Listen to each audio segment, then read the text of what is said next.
بسم اللہ الرحمن الرحیم۔ السلام علیکم ناظرین کرام، میں نصرت مرزا ہوں، یہ NM TV ہے، اور ہم آج جو گفتگو کرنے جا رہے ہیں جو بڑے ڈیولپمنٹ ہوا ہے، وہ جو انڈیا کے chief of army staff Naravane نے جو گفتگو یہ کی ہے کہ ہم پاکستان کے ساتھ میں جو کو انگیج کریں گے، اور پاکستان میں جو سرحد کے اوپر ہے، جو بارڈر پر ہمیں جو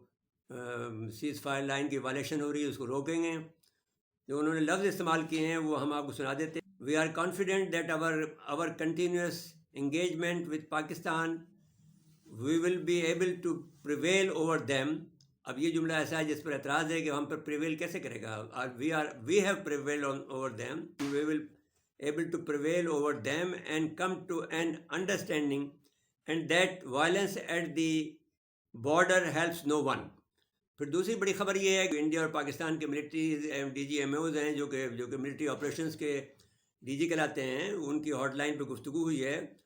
اور اس میں یہ فیصلہ ہوا ہے کہ جو سیز فائر لائن ہے، جو ڈیفیکٹو سیور لائن ہے بارڈر پر، ہم اب اس کے اوپر جو ہے وہ سختی کے ساتھ میں سیز فائر پر کی عملداری کریں گے، اور سیز فائر کو کرنے میں ہم تعاون کریں گے اور ہم ساتھ دیں گے۔ اب کہا یہ جا رہا ہے کہ اجیت ڈوول کے اور ہمارے جو special assistant to prime minister of Pakistan جو اسٹریٹجک اسٹڈیز کے ہیں موئز یوسف صاحب کے درمیان میں کئی مہینوں سے اجیت ڈوول اور ان کے درمیان میں گفتگو کاری چل رہی تھی، تو اس کے بعد DGMO کی جو گفتگو کاری ہوئی ہے، اس میں جس پہ یہ نتیجے پہ پہنچے ہیں کہ وہ یہاں پر اب سیز فائر کو گرم نہیں رکھیں گے، بلکہ سیز فائر کو ہم جو بارڈر ہے اس کو گرم نہیں رکھیں گے، بلکہ یہاں پر مکمل سیز فائر کی۔ اب سوال یہ پیدا ہوتا ہے کہ یہ ایسا کیوں ہوا۔ ایک جو بات سمجھ میں آتی ہے کہ انڈیا جیسے ملک میں اور مودی جیسے ملک میں جو صورتحال پیدا ہوئی ہے، وہ ملک کی جو بدحالی ہوئی ہے، معاشی بدحالی ہوئی ہے، وہ بہت زیادہ ہو گئی ہے۔ پھر اگر ہم ابھی اس سے ابھی مودی پر نہیں جاتے ہیں، جو جملہ انہوں نے استعمال کیا ہے کہ جو خطرات ہمیں ہیں، جو ہمیں تھریٹ ہے، وہ تو رہے گی اپنی جگہ پر، لیکن اس کے باوجود ہم اپنے سیز فائر، یہ نروانے کا کہنا ہے انڈین کے آرمی چیف کا، کہ جو سیز فائر کی جو وائلیشن ہو رہی ہیں اس کو ہم ختم کرتے ہیں، کیونکہ اس میں بظاہر تو یہ نظر آتا تھا کہ پاکستان کی کیجولٹی زیادہ ہوئی ہے، جیسا کہ ہمارے اخبارات میں رپورٹ ہوتا تھا کہ ہمارے پاکستانی شہری شہید ہو جاتے تھے، لیکن جو انڈیا نے جو اپنی جو فگر جاری کیے ہیں تو اس میں ان کے فوجی بہت بڑی تعداد میں مارے گئے ہیں، 500 اور ہمارے 300 کا فگر آیا ہے۔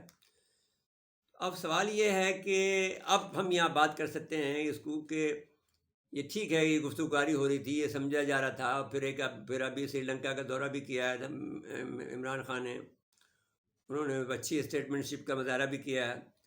اب سوال یہ ہے کہ وہاں پر انہیں یہ خطرہ تھا کہ انہوں نے جو ایک بات یہ کی تھی کہ وہ جو ان کی اسمبلی کو خطاب نہیں کیا، کیونکہ وہاں پر پھر کشمیر کا ذکر آئے گا اور پھر وہ انڈیا کے لیے پھر مشکل پیدا ہوگی، اور انڈیا جو سری لنکا اور انڈیا کے دباؤ میں ہے، یا یہ وجہ ہو سکتی ہے کہ یہ گفتگو کاری جاری تھی جو کہ اس کی وجہ سے جو ہے وہاں پر انہوں نے اس کو مؤخر کیا، اسمبلی کے خطاب کو تو بائیلیٹرل طریقے سے انہوں نے مؤخر کیا۔ اب سوال یہ ہے کہ ایک تو یہ وجہ ہو سکتی ہے کہ انڈیا کی جو معاشی بدحالی ہے، اب ہم اس کو انومریٹ کرتے ہیں، ایک لسٹ کرتے ہیں، انڈیا کی جو معاشی بدحالی ہے وہ اس کی وجہ ہو سکتی ہے، اور پھر جو کووڈ-19 کی وجہ سے ان میں 1 کروڑ اور 10 لاکھ کے قریب افراد وہاں پر کووڈ-19 کا شکار ہو چکے ہیں۔ پھر کسانوں کا مسلسل احتجاج جاری ہے جس نے کہ معیشت کو بٹھا دیا ہے۔ اب انڈیا کی بھارت کی مسلسل چین کا جو دباؤ تھا، پہلے انہوں نے چین کے ساتھ میں معاہدہ کیا اور مکمل سرنڈر کیا ہے انہوں نے، حد تو یہ ہے کہ چین نے ان کو فنگر فورٹ تک، جو کہ جھیل تھی، اس جھیل میں فنگر فورٹ تک ان کو جانے کی اجازت تھی، لیکن پھر چین سے جو معاہدہ ہوا ہے اس معاہدے میں جو ان کے جو دانشور ہیں وہ یہ کہتے ہیں کہ انڈیا کی اس میں جو انہوں نے چوٹی پہ قبضہ کیا تھا اس پہ سے واپس ہو جانا ایک قسم کی بڑی ڈیفیٹ ہے، اور پھر اس کے بعد میں یہ طے ہوا کہ وہ فنگر 3 بھی جو ہے وہ بفر زون بنائیں گے، اور 2 تک وہ وہاں پر کریں گے۔ اگرچہ اس پر ایک الگ سے بھی لاگ کی ضرورت تھی جو کہ ہمیں کرنی چاہیے تھی، لیکن وقت گزرنے کے بعد ہم نہیں کر سکے ہیں۔ پھر اگر کسانوں کو احتیاط کو دے لیں تو یہ اب دوسری بات ہم نے یہ کہی کہ جو چین کا جو بھارت پر دباؤ ہے وہ مسلسل بہت بڑا گیا، انہوں نے پہلے چین کے ساتھ میں یہ کام کیا، پھر ہمارے ساتھ کیا۔ یہ ایک امپورٹنٹ بات ہے کہ انہوں نے یہ اس نتیجے پہ کیسے پہنچے کہ ہمیں جنگ بندی کرنی چاہیے، کیونکہ حالت جنگ میں رہنے سے ان پر بہت خرچہ ہو رہا تھا، اور وہ ابھی تیار نہیں تھے کسی بھی جنگ کے، دونوں طرف سے ٹو کنٹری وار ان کے لیے مشکل تھا۔ اب اس سے یہ نتیجہ ہم اخذ کر سکتے ہیں، اس سے پہلے کہ ہم دوسرے پوائنٹ پہ جائیں، کہ وہ شاید انتظار کر رہے ہیں کہ وقت زیادہ حاصل کریں اور اپنے آپ کو تیاری کریں کہ ٹو وے وار جو ہے، ٹو کنٹری وار جو ہے، ٹرو فرنٹ وار جو ہے ہم کر سکیں۔ تو اب اگر یہ بات ہے تو پھر ہمیں ان کو موقع نہیں دینا چاہیے۔ دوسری وجہ ایک اور بھی ہم نے دیکھی کہ جو چین کی اور ان کی جو شراکت داری ہے جو معیشت میں، وہ بھی انڈیا پہ دباؤ بڑھ رہا ہے، کیونکہ اس میں کم سے کم جو ایسے منصوبہ جات ہیں، کوئی 10 بڑے منصوبہ جات ہیں جس کے اندر وہ چین کے لوگ سرمایہ کاری کرنے کو تیار ہیں، اور امریکہ کے جو پلانٹس ہیں وہ انڈیا میں لگانا چاہتے ہیں، لیکن سرمایہ کار چینی ہوں گے۔ تو اس کی اجازت ہم انڈیا کو اگر چین کے ساتھ اس کے تعلقات بہتر نہیں ہوتے ہیں تو پھر وہ سرمایہ کار نہیں کریں گے، لیکن چین کے سرمایہ کار یہ کہتے ہیں کہ اگر وہ انڈیا ہمیں پرمیشن دے دے گا تو ہم سرمایہ کاری کر دیں گے۔ تو ایسا محسوس ہوتا ہے کہ اس کو اس کی بھی ضرورت ہے۔ لیکن اگر فرض کر لیجیے کہ اگر یہ بات کیا جائے تو پھر ہمارے سمجھ میں میں نے جو مودی جیسا آدمی ہے اس کے ہمارے سمجھ میں یہی آتا ہے کہ وہ ٹائم گین کر رہا ہے تاکہ اس کو زیادہ بہتر ہتھیار مل جائیں، جبکہ جو بائیڈن کی حکومت اسٹیبل ہو جائے، جو کہ جہاں پر کہ اس وقت وہاں پر جو ایک قسم کی سول وار کی کیفیت ڈیولپ ہو رہی ہے۔ ابھی تو وہاں پر سردی کا موسم ہے، وہاں طوفان آ رہے ہیں، وہاں پر بجلی بند ہو گئی ہے، بہت سے علاقہ جات میں لوگ سردی کی وجہ سے مر رہے ہیں، اور بجلی کے جو بل آ رہے ہیں وہ بھی اتنے زیادہ ہیں کہ وہ ناقابل برداشت ہیں، اور پھر بہت سی بجلی کی کمپنیاں بند ہو گئی ہیں بہت سے ان کے ریاستوں میں۔ تو اگر یہ صورتحال دیکھیں تو وہ اسٹیبل ہونے کا انتظار کر رہے ہیں، تو پھر اس میں جو ہے کوآڈ کا جو ہے کہ جب آسٹریلیا، جاپان، انڈیا اور امریکہ کے درمیان میں جو معاہدہ ہے،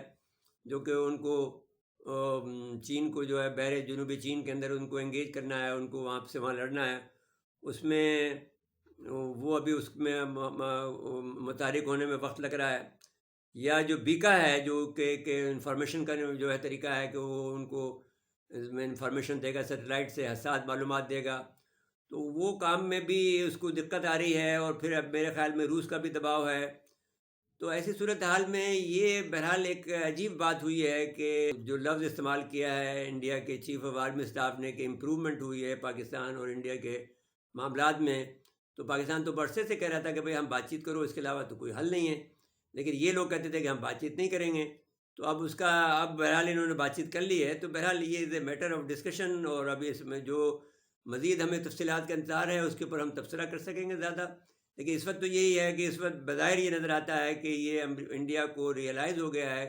کہ وہ ٹو فرنٹ وار نہیں کر سکتا ہے، وہ ایک قسم کا سرنڈر کیا ہے اس نے، چین کے سامنے بھی، پاکستان کے سامنے بھی۔ اور دوسرا یہ ہے کہ جو وجوہات بھی ہو سکتی ہیں، کہ معاشی وجوہات تو بالکل ہیں، اندرون ان کا خلفشار ہے، وہ وجوہ ہو سکتی ہے، اور یہ بات بھی ہو سکتی ہے کہ بالآخر ان کے سمجھ میں آ گیا ہے کہ جو مودی جو ہے وہ انڈیا کو تباہ کر رہا ہے، اور انڈیا کے لوگ جو ہیں انہوں نے سمجھ لیا ہے کہ یہ جو پاکستان کی جو حکمت عملی تھی کہ جو ہے مودی آ جائے، اس کو انہوں نے بھانپ لیا ہے، اور وہ مودی کو پھر شاید ہٹا دیں۔ تو ناظرین کرام، یہ بہرحال وقت کے ساتھ میں ہم بتا سکیں گے، ابھی تو یہ جو خبر آئی ہے اس پر ہم فوری طور پر تبصرہ کر رہے ہیں اور وہ آپ کی خدمت میں پیش کر رہے ہیں، اور باقی لیکن تفصیل سے ہم آپ کو بعد میں گفتگو اس میں بتائیں گے، لیکن بہت شارٹ بتائیں گے اور بالکل سالڈ انفارمیشن دیں گے۔ اس کے بعد اجازت لیتے ہیں، اللہ حافظ، السلام علیکم۔